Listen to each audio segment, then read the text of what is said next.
తన గార్ధబొమ్మల కొరకు చింతింపక నా కుమారుని కనుగొనుటకై నేను ఏమి చేస్తున్నాను, నీకోసం దిగులు పడుతున్నాడురా, దిగులు పడుతున్నాడు, కలవరపడుతున్నాడు, విచారిస్తూ ఉన్నాడు, గుండెలు బాదుకొని అవిసిపోతున్నాడు. పేతురు కూడా దేవునికి మీ మీద బాధ్యత లేదని, దేవుడు మమ్మల్ని లక్ష్య పెట్టట్లేదు, దేవుడు మనల్ని అలక్ష్యం చేశాడు, దేవుడు మనల్ని పట్టించుకోవట్లేదు ఎవడరా చెప్పిందే? ఆయన మీకోసం చింతిస్తున్నాడు. అంచేత మీ చింత యావత్తు ఆయన మీద. చాలా సందర్భాల్లో మనకు ఎదురవుతున్న సమస్యలను బట్టి, బాధలను బట్టి ఎదటి వాళ్ళని ప్రశ్నిస్తాం. ఏమని? మీకు చింత లేదా?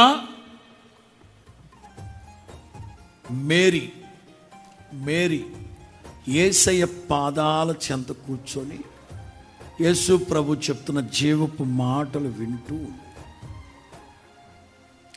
మార్తమ్మ వంటగదిలో ఉండి, ఇదే మీరు గమనించాల్సింది. మన పనులు మనకు సాఫీగా సాగుతున్నాయనుకోండి, దేవుడు గుర్తురాడు. మన పనులు మనకు సాఫీగా సాగుతూ ఉంటే దేవుడు గుర్తురాడు. ఎప్పుడైతే ఏలు తెగుద్దో అప్పుడు ప్రభువు గుర్తొస్తాడు.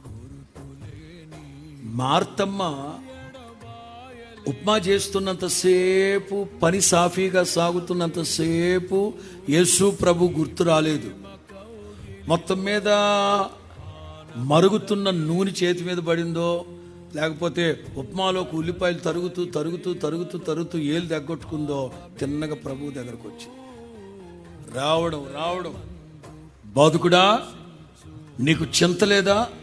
నేను ఒక్కదాన్నే ఉల్లిపాయలు తరుగుతూ అలసిపోతుంటే నీకు చింత లేదా? ప్రభు అడుగుతారు, నా మానాన నేను దారిని వెళతా ఉంటే ఇంటికి పిలిచింది ఎవరు? నువ్వే. ఇంటికి పిలిచింది నువ్వే. ఏదో పెద్ద భారము, వాక్యం మీద ఆసక్తి ఉన్నట్లుగా పిలిచావు. నువ్వేమో వంటగదిలో ఉన్నావు. వంటగదిలో అంటే తమరి కోసం ఉప్మా చేద్దామనండి. ఎవరు అడిగారు ఉప్మా? ఎరా శిష్యులారా మీరు ఏమన్నా అడిగారు? లేదు మేము అడగలేదు బతుకుతా. మనం ఎందుకు వెళ్ళామమ్మా అంటే మీకు చేద్దామని. ఎవరు?